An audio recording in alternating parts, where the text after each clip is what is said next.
봉독해 드릴 하나님의 말씀은 고린도후서 4장 7절에서 12절 말씀이 되겠습니다. 고린도후서 4장 7절부터 말씀입니다. 우리가 이 보배를 질그릇에 가졌으니 이는 심히 큰 능력은 하나님께 있고 우리에게 있지 아니함을 알게 하려 함이라.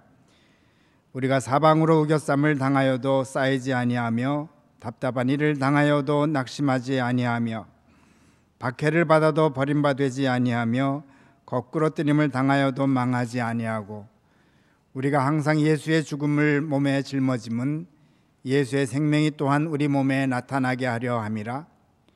우리 살아있는 자가 항상 예수를 위하여 죽음에 넘겨짐은 예수의 생명이 또한 우리 죽을 육체에 나타나게 하려 함이라. 그런즉 사망은 우리 안에서 역사하고 생명은 너희 안에서 역사하느니라. 아멘.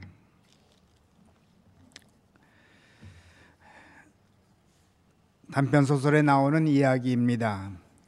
작은 도시 한가운데 강이 흐르고 있어서 아침마다 다리를 건너 출근을 하곤 했습니다. 다리가 낡고 오래됐기 때문에 새로 선출된 시장은 그 옆에 든든한 다리를 새로 건설했습니다. 자신의 업적을 과시하기 위해 시장은 새 다리를 건너는 사람들의 숫자를 조사하도록 지시했습니다. 감독관은 오고 가는 사람들의 숫자를 세는 일을 도와줄 사람을 물색하다가 한 청년을 소개받습니다. 전쟁에서 부상을 입고 돌아온 청년은 말이 적었기에 그 일의 적임자로 보였습니다. 감독관과 청년은 다리 양쪽 끝에 앉아서 지나가는 사람들과 수레와 자전거의 숫자를 세기 시작합니다. 정오가 되면 정확한 통계를 위해서 서로의 숫자를 맞춰 보았습니다. 그런데 두 사람이 센 모든 숫자가 일치했으나 사람의 수 경우에는 언제나 한 명의 차이가 났습니다. 한 달 동안 조사했는데 날마다 감독관이 계산한 것보다 청년이 센 숫자가 한 명 부족했습니다. 한 명의 차이는 그다지 중요한 것은 아니었지만 마지막 날이 되었을 때 의문이 든 감독관은 청년에게 부족했던 이유를 묻습니다. 청년은 눈을 반짝이며 말하기를 아침마다 자기가 짝사랑하는 여성이 그 다리를 건너 일터로 간다고. 그녀는 자기가 온 마음으로 사랑하는 사람이기 때문에 결코 숫자에 포함시킬 수 없다고.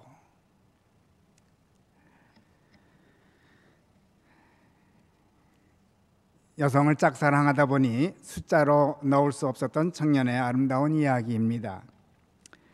아쉬운 것은 실제 있었던 이야기가 아니라 픽션이라는 겁니다. 그런데 말이 픽션이지 세상에 근거 없는 픽션이 어디 있겠습니까? 저자는 자신의 이야기를 했을지도 모릅니다. 이 소설가와 여친의 이야기가 바로 오늘 본문 말씀에서도 또다시 재현됩니다. 사도 바울과 고린도 교인들의 관계. 신학자들은 사도 바울이 고린도 교인들에게 최소한 3차례 아니면 4차례 편지를 썼다고 생각합니다. 현재 남아있는 것은 전후서 2편지이지만은 전후서의 내용을 보면은 최소한 한두 편지는 더 쓴 것으로 나타납니다. 물론 더 많이 썼을 수도 있고. 이처럼 편지를 여러 차례 쓴 것만 가지고도 사도 바울은 고린도 교인들을 짝사랑한 것을 알 수 있습니다. 오늘 보면 말씀 마지막 절에 보면은 사도 바울의 짝사랑이 그대로 표현됩니다. 마지막 절 12절 말씀. 그런즉 사랑은 우리 안에서 역사하고 생명은 너희 안에서 역사하느니라. 이만저만한 짝사랑이 아닙니다. 오늘 사순절 5째 주일 예배로 드립니다. 사순절은 참회의 기도와 절제 및 구제의 삶으로 주님을 닮아가는 절기입니다. 주님을 닮는다는 것은 사람을 더 이상 숫자로 보지 않고 특별한 관계 안에서 보고 만나는 것이 아닐까 생각됩니다. 그리고 이 모습이 바로 사도 바울의 모습. 이제 사순절 두 중간이 남아있는데 남은 기간 주님을 더욱 닮아 특별한 관계 안에서 이웃을 만나게 되는 우리 모두가 되길 바랍니다. 그럼 어떻게 이런 축복을 받게 되는지 본문을 상고하며 은혜를 나눕니다. 7절 말씀. 우리가 이 보배를 질그릇에 가졌으니 이는 심히 큰 능력은 하나님께 있고 우리에게 있지 아니함을 알게 하려 함이라. 두 단어가 눈에 띄죠? 보배와 질그릇. 사도 바울은 보배를 가졌다고 확신합니다. 아울러 자신을 질그릇으로 여기고 있습니다. 보배는 보석함에 넣게 되어 있습니다. 그런데 사도 바울은 이 보배가 가당치도 않게 자기와 같은 질그릇에 보관되어 있다고 말하고 있는 것. 아주 겸손한 표현입니다. 하여튼 이 보배가 무엇인지 감은 오는데 정확히 이 보배가 무엇인지 먼저 살펴봐야겠습니다. 문맥상 바로 전 귀절에 나온다고 봅니다. 6절 말씀. 어두운 데에 빛이 빛이라 말씀하셨던 그 하나님께서 예수 그리스도의 얼굴에 있는 하나님의 영광을 아는 빛을 우리 마음에 비추셨느니라. 좀 복잡하게 들리지만 사도 바울의 경험을 가지고 생각하면 쉽게 이해가 됩니다. 사도 바울은 다메섹 도상으로 가다가 빛을 받지 않았습니까? 그 빛으로 인해서 예수 그리스도의 얼굴에 있는 하나님의 영광을 알게 되었습니다. 바로 당신이 경험한 것을 그대로 표현하고 있습니다. 빛을 받았는데 바로 그 빛이 그리스도를 알게 하는 빛이었다는 것입니다. 그러니 이 빛이 바로 보배 중에 보배입니다. 이 보배가 자기와 같은 질그릇에 있다고 고백하고 있는 것입니다.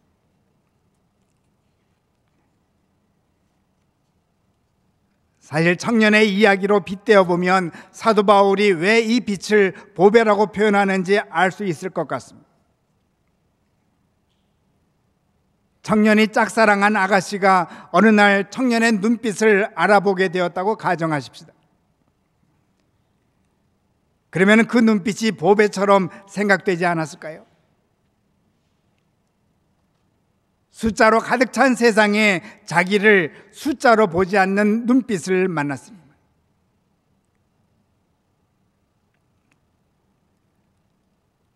사도 바울은 이 아가씨와는 비교도 안 되는 그리스도를 아는 빛을 소유하게 된 것입니다. 계속 고백합니다. 7절 하반절 말씀 다시 봉독하면은 이는 심히 큰 능력은 하나님께 있고 우리에게 있지 아니함을 알게 하려 함이라. 사도 바울은 아가씨와는 비교도 안 되는 그 무엇을 경험한 것입니다. 그래서 갑자기 심히 큰 능력이 하나님께 있다고 고백하고 있습니다. 보배가 질그릇에 담기기까지는 심히 큰 하나님의 능력이 배후에 작용하고 있음을 알고 있었던 것입니다. 이 능력이 어떤 능력인지는 몰라도 세상 사람들이 생각하는 힘 내지 숫자는 아닌 것 같습니다. 우리는 능력하면 보이는, 만져지는 그 무엇으로 본능적으로 생각하지만 그런데 문맥을 보면은 그런 것은 눈에 띄지 않습니다. 그렇다면 여기서 말하는 능력은 우리가 생각하는 숫자의 개념과는 먼 것 같습니다. 이렇게 결론 지어 봅니다. 보배가 질그릇에 담겨져 있다는 것이 바로 심히 큰 능력입니다. 보배가 질그릇에 담겨 있을 수가 없습니다. 그런데 담겨져 있습니다. 이것이 바로 하나님의 능력의 증거입니다. 그러므로 여기서의 능력은 관계 형성이 이루어진 것을 말합니다. 하나님은 능력자이시기 때문에 더 이상 숫자나 또 다른 힘이 필요 없습니다. 세상의 모든 것이 하나님 손 안에 있습니다. 하나님께서 원하시는 것은 관계입니다. 그런데 이 관계가 이루어지기 위해서는 심히 큰 하나님의 능력이 임해야 합니다.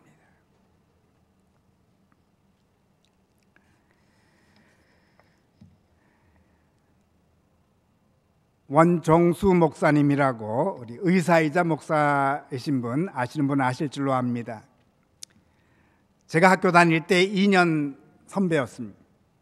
디트로이트에선가 클리닉을 운영하셨는데 꽤 많은 환자들이 찾아왔나 봅니다. 그래서 클리닉을 하나 더 차리고 싶었습니다. 기도하는 중에 들리는 음성은 나는 너와의 관계를 원한다.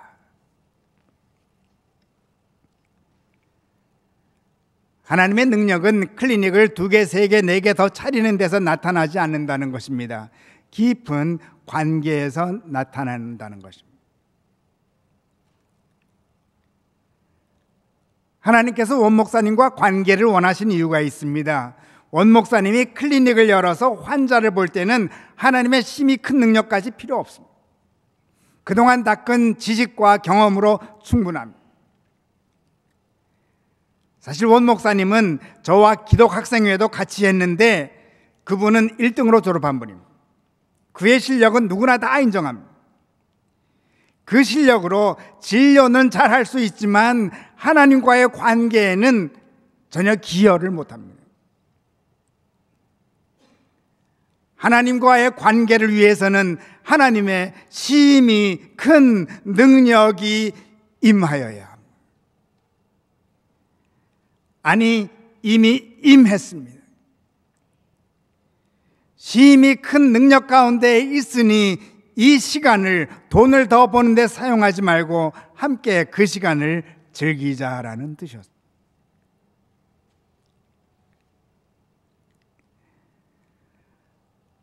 사도 바울이 바로 이 큰 하나님의 능력에 붙잡힌 바 되어 있었던 것입니다.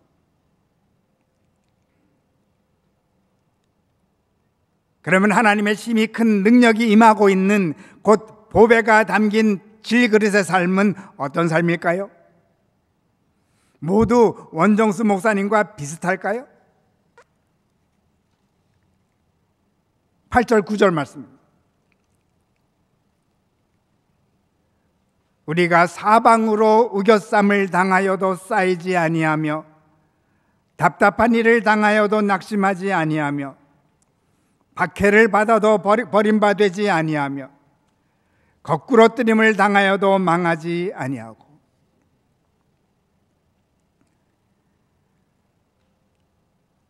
어떻게 보면 좀 실망스럽습니다. 보배가 질그릇에 담겨 있으니 세상 사람들이 깜짝 놀라게 하는 일이 생겨야 하는데 정반대입니다. 도리어 우겨쌈을 당하고 답답한 일을 당하고 박해를 받고 거꾸로 뜨림을 당합니다. 당황스럽지만 차분히 생각하면 당연한 일이죠. 우리가 사는 세상은 숫자가 기준이 되어 있는 세상입니다. 숫자 계산을 잘하는 사람들이 성공하는 세상입니다.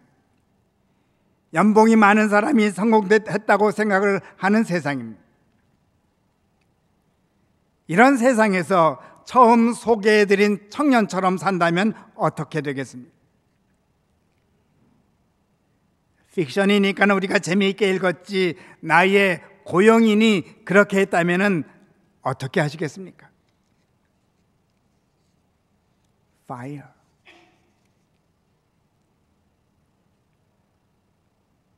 숫자가 우상인 세상에서 반대로 살 때 당연히 박해를 받습니다. 한 영혼 한 영혼을 소중히 여길 때 도리어 우겨쌈을 당합니다. 그러나 하나님의 심히 큰 능력이 함께하기 때문에 망하지 않습니다. 버림받지 않습니다. 도리어 비교도 안 되는 놀라운 일들이 벌어집니다. 10절 말씀. 우리가 항상 예수의 죽을 몸을 몸에 짊어짐은 예수의 생명이 또한 우리 몸에 나타나게 하려 함이라.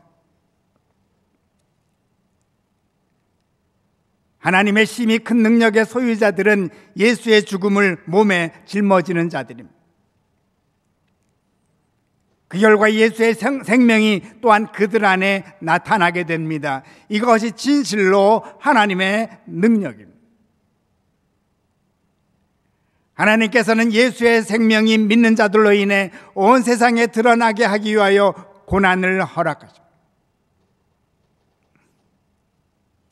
그러나 한편 하나님의 심히 큰 능력으로 인해서 이 모든 것을 견디고 또한 이깁니다. 이것을 잘 아는 사도 바울은 계속 고백합니다. 11절 말씀. 우리 살아있는 자가 항상 예수를 위하여 죽음에 넘겨짐은 예수의 생명이 또한 우리 죽을 육체에 나타나게 하려 함이라. 10절과 11절은 거의 반복입니다. 얼마나 중요하면 이렇게 반복하겠습니까? 사도 바울은 주님의 고난에 동참하는 육체를 통해서 예수의 생명이 나타난다는 것을 거듭 강조합니다. 이와 같이 죽을 육체를 통해 예수의 생명이 나타난다는 것은 하나님의 심히 큰 능력 이외에는 가능하지 않습니다.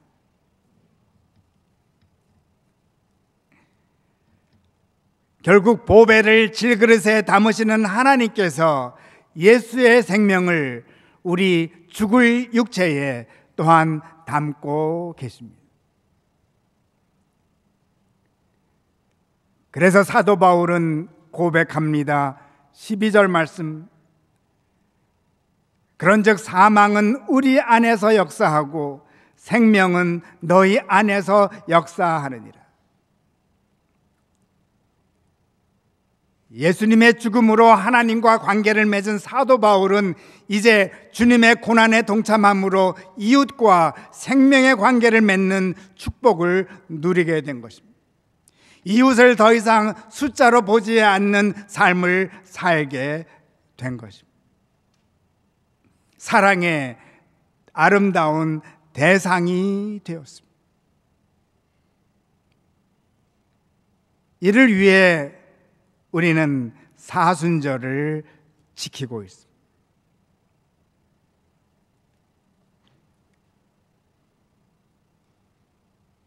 교회 여러분, 보배가 여러분이라는 질그릇에 담겨져 있습니다. 하나님의 심히 큰 능력이 함께 하신다는 증거입니다.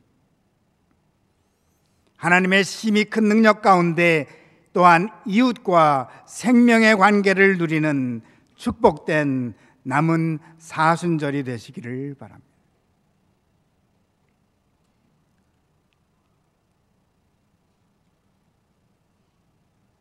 그럼 여기서 한 가지 질문이 떠오릅니다. 보배를 질그릇에 담은 자로서 예수의 죽음을 몸에 짊어지지 않으면 어떻게 될까?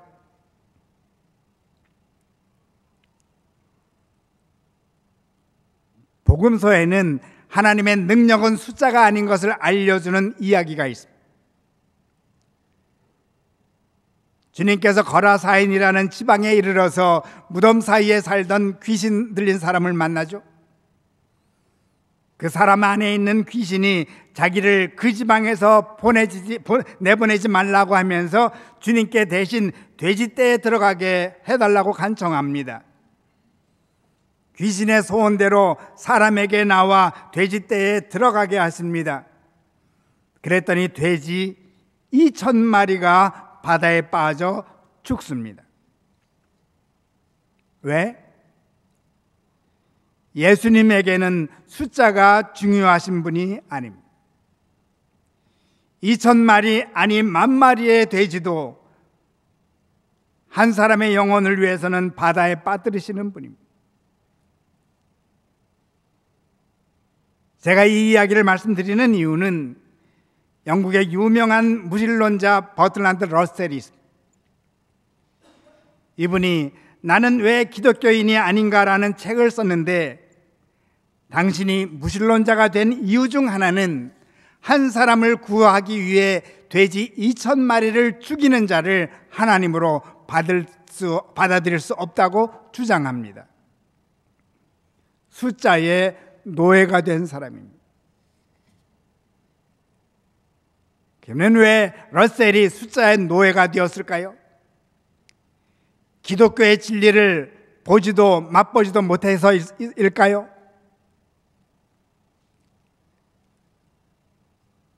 오늘까지 세계 역사 가운데 복음 전파의 가장 큰 방해자들은 모두 기독교를 접한 자들입니다. 신은 죽었다를 선언한 니체를 위시해서 방금 소개한 영국의 철학자 버틀란드 러셀, 두 사람 모두 독실한 기독교 가정에서 자란 사람들입니다.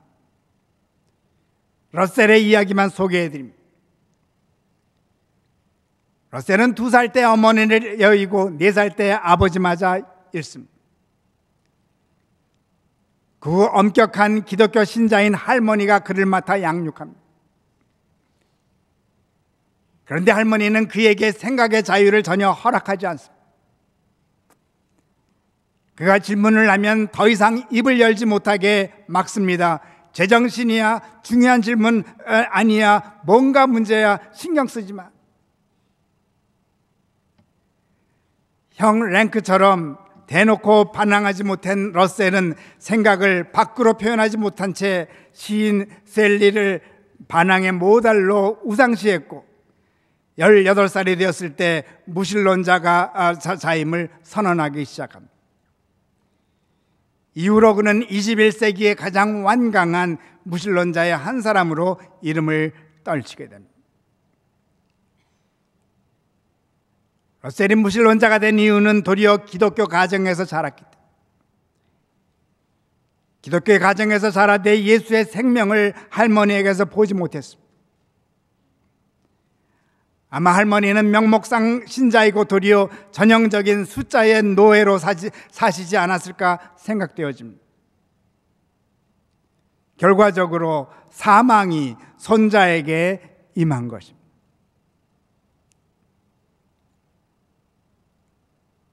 그런 의미에서 고린도 교회는 복받은 교회입니다. 사도 바울은 러셀의 할머니와는 정반대의 놀라운 고백을 합니다. 12절 말씀. 그런즉 사망은 우리 안에서 역사하고 생명은 너희 안에서 역사하느니라.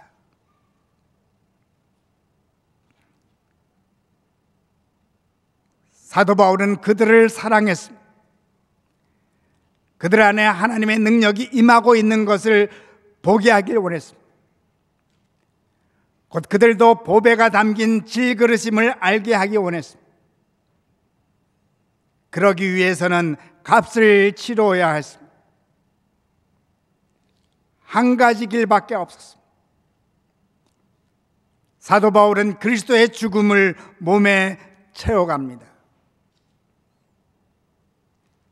사도 바울은 절망에 가까운 우겨쌈을, 답답함을, 박해를 당합니다. 그때 고린도 교인들은 사도 바울의 죽어가는 몸에서 예수의 생명을 맛보게 된 것입니다. 아울러 사도 바울은 하나님의 능력으로 모든 것을 이겨냅니다.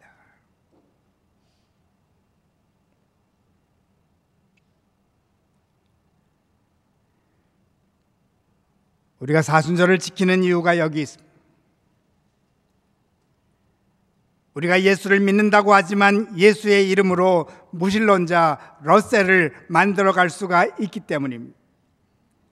우리가 만일 세상 기준으로 숫자와 세상 능력으로만 살아간다면 말입니다. 남은 사순절 세상 기준으로 살았던 우리들의 모습을 주님께 내려놓으며 참회의 기도를 올리십시오. 숫자의 노예가 되어서 주머니를 열지 못했던 우리들의 모습을 회개하며 구제의 축복에 동참하십시오. 세상적 성공의 도구로만 사용했던 우리들의 육체를 쳐서 이웃을 위한 아름다운 질그릇이 되게 하는 절제의 삶을 사십시오. 우리들의 약한 몸을 통하여 예수의 생명이 이웃에게 전해질 것입니다. 새로운 부활의 이야기가 우리들 주변에 꿈틀거리기 시작할 것입니다.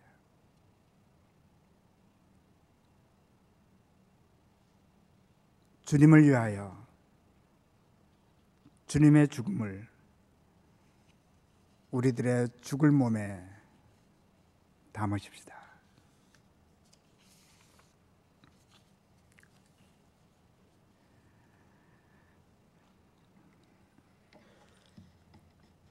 말씀을 거둡니다.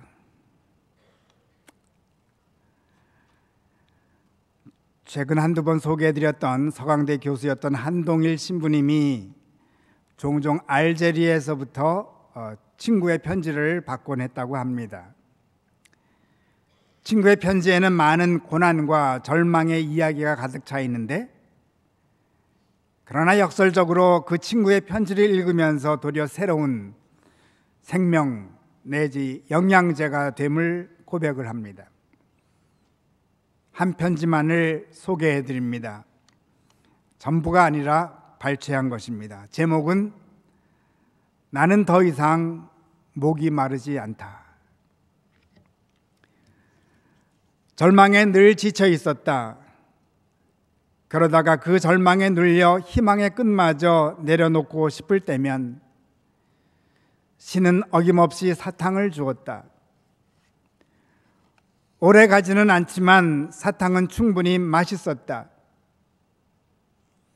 드리워진 낚싯대에 고기는 잡히지 않고 견디고 견디는 지리한 시간만이 한여름의 사막 위를 오아시스가 어디인지도 모른 채 그저 습관처럼 나는 조금은 느슨하게 그러나 여전히 포기하지 않는다고 소리를 지른다.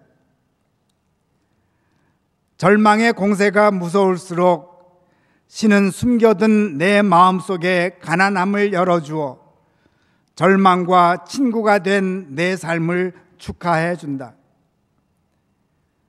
내가 힘들수록 신은 가까이 있고 나는 이제 절망을 귀한 친구처럼 받들어 모신다. 해는 찬란하고 바람은 시원하며 가난하지만 부자인 사지 멀쩡한 나는 더 이상 목이 마르지 않다. 신을 보채지 않으며 절망을 멀리하지 않으며 사막을 또 걷는다.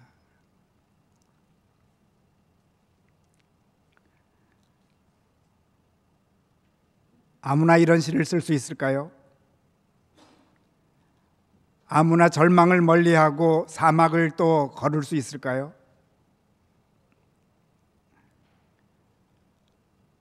하나님의 심히 큰 능력을 체험하며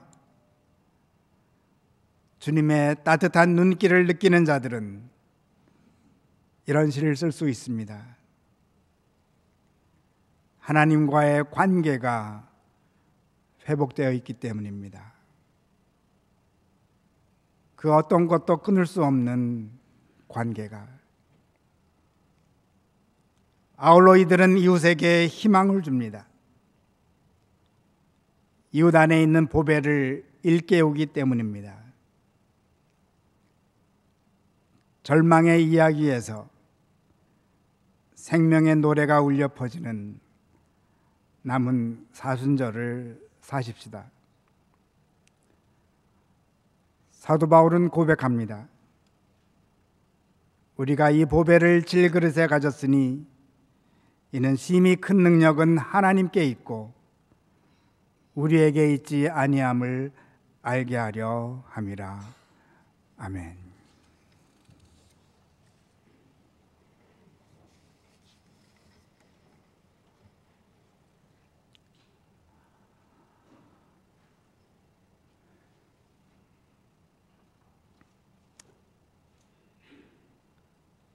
우리 모두에게 보배를 허락하여 주었음을 감사합니다. 이것이 하나님의 심히 큰 능력이 우리들에게 임한 증거임을 깨닫게 도와주시오니 진실로 감사드립니다. 심히 큰 하나님의 능력이 우리 가운데 있사온데 예수 그리스도의 죽음을 우리들의 몸에 채워가며 도리어 예수 그리스도의 부활을 온 세상에 알리는 우리들의 삶이 되게 도와주시고 숫자의 노예였던 저희들 이제는 생명의 메시지를 감고 이웃과 생명의 삶을 생명의 새로운 관계를 누리게 되는 저희들의 따뜻한 봄을 허락하여 주시옵소서. 예수 그리스도 이름 받들고 기도드리옵나이다. 아멘.